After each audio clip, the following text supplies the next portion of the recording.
Genesis 1, the very first words of the Bible. It's like opening a grand storybook and landing on the very first page. This chapter isn't just about the start of our world, but the start of God's story, a story where we are all a part of. Picture this: darkness, emptiness. Then God speaks, not with a booming voice but with creative power. "Let there be light," he says, and there it is. Light explodes into the darkness, pushing it back. This is how God works, friends, with simple words that carry the weight of creation. This chapter is the foundation of everything. It tells us where we came from, who put us here, and why, and as you'll see, it's not just a story about the past, but a message for us today. We're about to embark on a journey through the 7 days of creation, a journey that reveals the heart of God and our place in His incredible plan. So, get ready to see the world through God's eyes, to witness the birth of everything we know and love. It's a story that never gets old, a story that reminds us of the awesome power and love of our Creator. Day 1 bursts forth with light, separating it from darkness. This isn't just about the sun and moon, which come later. It's about God establishing order from chaos. On day 2, he separates the waters above from the waters below, creating the sky and the oceans. Imagine a vast expanse of blue, a canvas ready for God's artistry. Day 3 sees the birth of land and vegetation. From the depths of the waters, dry ground appears, carpeted in lush greenery. Trees shoot up, bursting with fruit and seeds, painting the landscape with vibrant colors. Then, on day 4, God hangs the sun, moon, and stars in the heavens. They're not just pretty lights, but markers of time and seasons, guiding our world with their celestial dance. Day 5 is a symphony of life as God fills the waters with creatures of all shapes and sizes.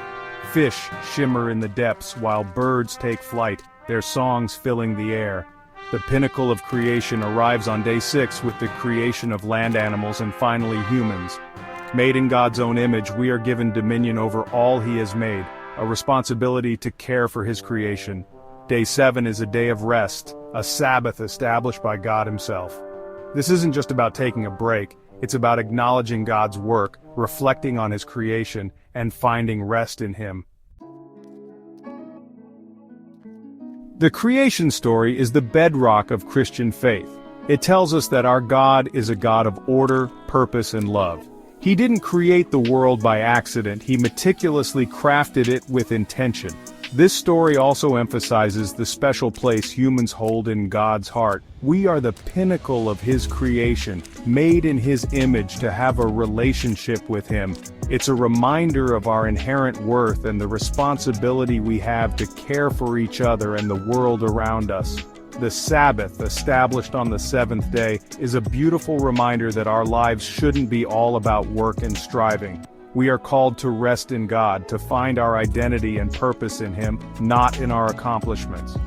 Ultimately, Genesis 1 points us to the truth that we are not accidents but beloved creations of a loving God. He has a plan for each of us, and we find our place in His story by following His lead. Did you know that the number 7, so prominent in the creation story, is considered a number of completion and perfection in the Bible? It's a reminder that God's work is complete and it's very good. Also, the Hebrew word for create, bara, is only used when referring to God's actions. It implies something being made out of nothing, a testament to His awesome power. As you read Genesis 1, pay attention to the repetition of the phrase, "and God saw that it was good."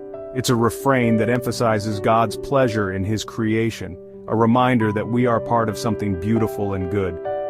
Genesis 1 is more than just a story. It's a foundation, a compass, and a love letter from our Creator.